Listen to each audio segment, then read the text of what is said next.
জীবন কোথায় গিয়ে থামবে তা তো আমি জানি না, তবে সফলতা তো আমাকে পেতেই হবে, সেটা যে করেই হোক। হয়তো দেরি হবে, কিন্তু সেটাকে আমাকে অর্জন করতেই হবে।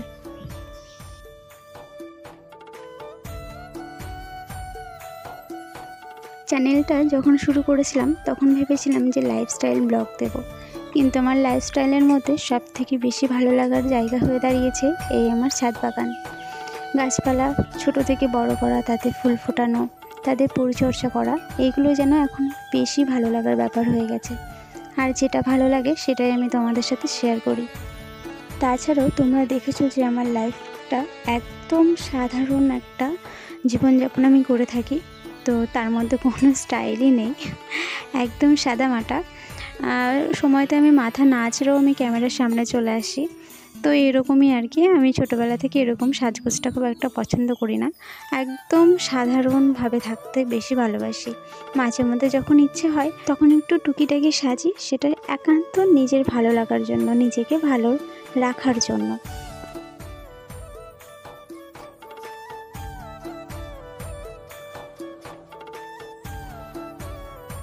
হাইব্রিড নয়নতারার গাছ, এর আগেরগুলো যেগুলো দেখালাম আর কি, ওই যে সকালে একটু না ঝিপঝিপে করে বৃষ্টি পড়েছিল, সেই জন্য তখন তাড়াতাড়ি করে আমি ওই ত্রিপলের তলায় রেখে দিয়েছিলাম, কারণ হাইব্রিড নয়নতারা বৃষ্টির জল পড়লে সেগুলো নষ্ট হয়ে যেতে পারে, তাই আর কি।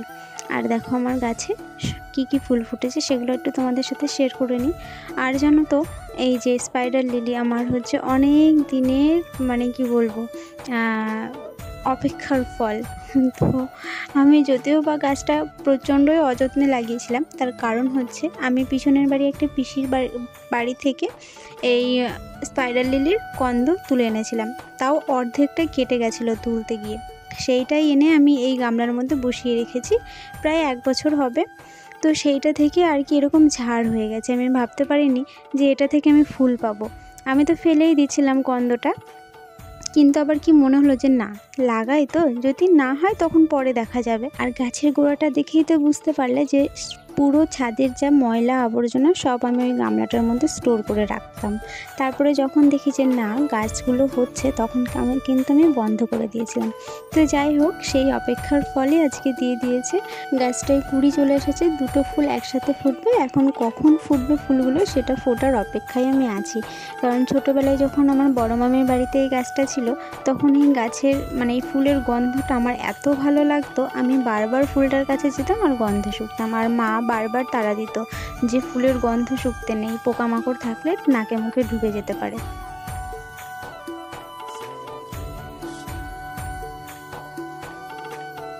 যাই হোক, সকালে একটুখানি ছাদে সময় কাটিয়ে এখন চলে আসলাম নিচে, কারণ ছেলের পড়াশোনা বাকি আছে, ওকে একটু পড়াশোনা করিয়ে নিয়ে আবার ছাদে যাব। এখনও ব্রেকফাস্ট হয়নি।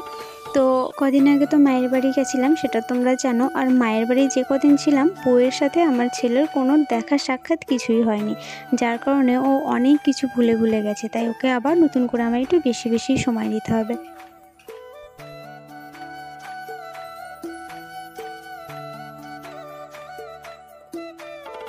ছেলেকে পড়াশোনা করিয়ে নিয়েছি, আর তারপরে মায়ের সাথে সেন্টারে চলে গেছে, মানে আমার শাশুড়ি মায়ের সাথে।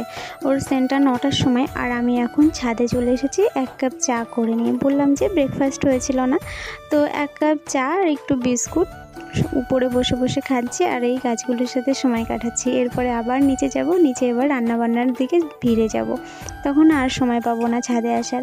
আর চারিদিকটা বেশ মেঘলা ওয়েদার, এখন ভালোই লাগছে উপরে থাকতে। আর সকালে চারিদিকে পাখির একটা পাখির এক ধরনের ডাক, যেগুলো শুনতে ভীষণ মধুর লাগে। আর তার সাথে তো আমার বাগানের ফুলগুলো আছেই, সব মিলিয়ে সকালের পরিবেশটা একটা আলাদা রকমের সৌন্দর্য পায়।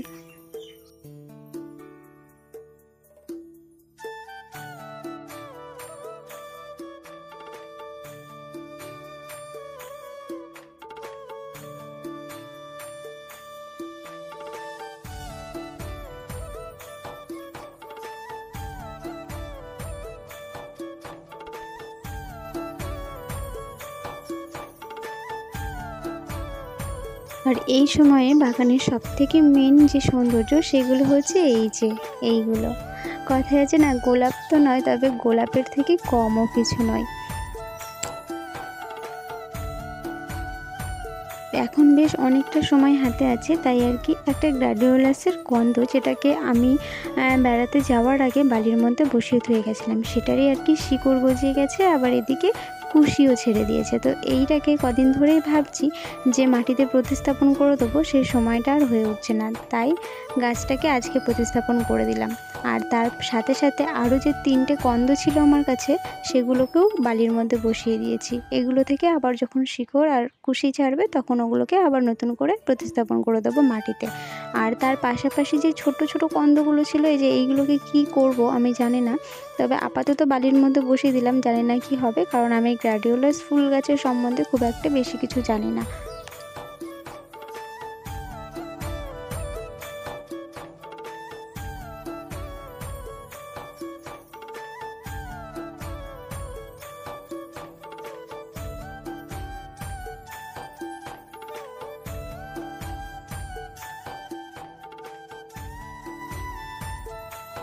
তো ছাদে বেশ অনেকই কাজ করলাম, এখন নিচে চলে এসেছি, আর নিচে এসে এখন রান্নাবান্নার দিকে জোগাড়জান্তি করব।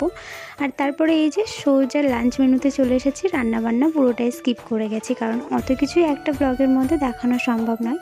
তাই আর কি নিচে একটা চচ্চড়ি, মাছের ঝোল, আর আমার ছেলের জন্য মাছ ভাজা করে স্নান ধান করে সমস্ত কাজকর্ম করে খাওয়া দাওয়া করে আবার চলে এসেছি ছাদে।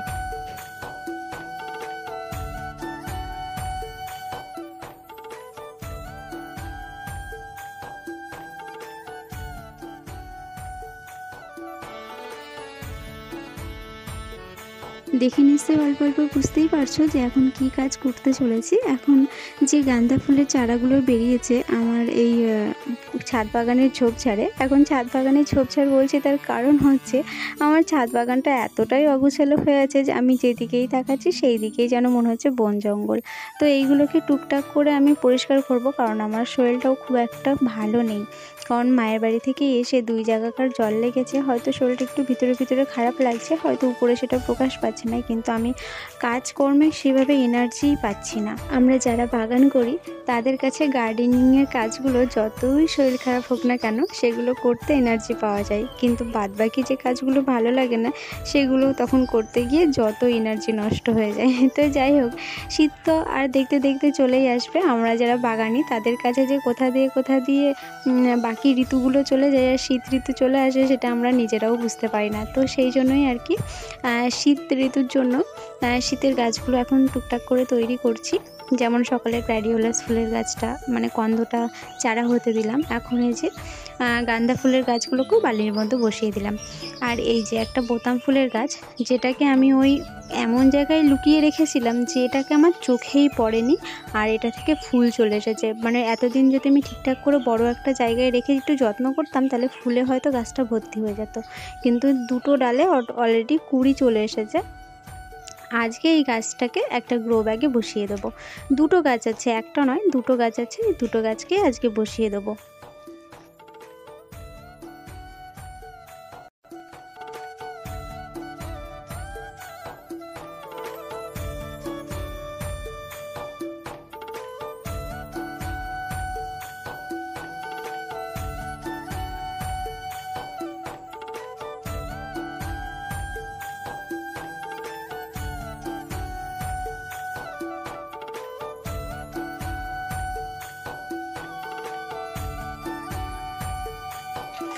আর এই যে আর একটা গাছ, যেটা হচ্ছে বৃষ্টির জলে নষ্ট হয়ে গেছিলো, তো ওখান থেকে আমি কেটে দিয়েছিলাম, তারপর দেখছি না গাছটা হয়ে গেছে। তো প্রথমে ভেবেছিলাম যে গাছটা হয়তো মরেই যাবে, কিন্তু পরে দেখছি যে না গাছটা বেঁচে গেছে, তাই ওইটার সাথে এই গাছটাকেও আমি লাগিয়ে দিলাম।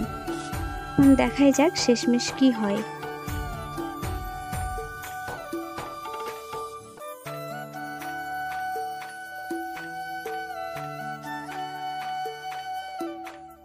তো 2টো গাছই প্রতিস্থাপন করা হয়ে গেছে। এবার যেখানে ডাইরেক্ট সূর্যের আলো লাগে সেখানে আমি রেখে দেবো। তার আগে জল দিয়ে ভালো করে স্নান করিয়ে দেবো, আর মাটিগুলোও ভালো করে ভিজিয়ে রেখে দেবো। ঘরের সামনে যে পেয়ারা গাছটা লাগানো ছিল, তো সেটাতে যখন ফুল এসেছিলো আর ছোট ছোট পেয়ারা ধরেছিল তখন তোমাদের সাথে একবার শেয়ার করেছিলাম, তারপর আর শেয়ার করা হয়নি। দেখো সেই পেয়ারাগুলো বড় হয়ে গেছে, এখনও পাকেনি যদিও, কিন্তু এখন খেলেও পেয়ারাগুলো খুব মিষ্টি, যখন পেকে যায় তখন খুব মিষ্টি হয়ে যায়। তো যাই হোক, আর বেশি বাড়াবো না, পরের ভিডিওতে দেখাবো পেয়ারা গাছটা ভালো করে। আজকের মতো এই পর্যন্ত, টাটা।